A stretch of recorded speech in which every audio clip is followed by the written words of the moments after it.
Finally আমি আমাৰ destination পাই গ'লোহি। হেল্ল' এভৰিৱান, মই তানভি আপোনালোক সকলোকে মোৰ প্ৰথমটি মিনি ব্লগলৈ স্বাগতম জনাইছোঁ।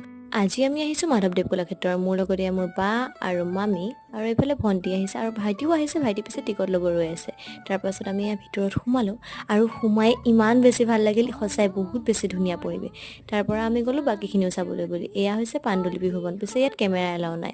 তাৰপাছত আমি পুখুৰী পাৰত অলপ টাইম বহিলোঁ আৰু এইফালে আছিলে শিশু উদ্যান। তাৰপাছত আমি ওপৰত গ'লোঁ, ফটো চটো উঠিলোঁ আৰু এই ভিউটো চাওক কিমান বেছি ধুনীয়া। ইয়াৰ পৰা গোটেই কলাক্ষেত্ৰখনেই একদম ভালকৈ দেখি।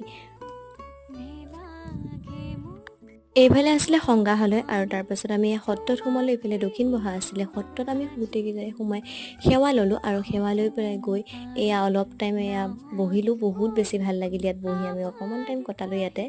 আৰু তাৰপাছত আমি অলপ দূৰে ঘূৰি মেলি ঘৰমুৱা হ'লোঁ আৰু আহোঁতে এয়া পানী পৰীক্ষা তিনিওটা খুব মস্তি কৰি স্কুটিত আহিলোঁ। আজিলৈ বাই বাই, পুনৰ লগ পাম মোৰ অন্য এটি মিনি ব্লগত।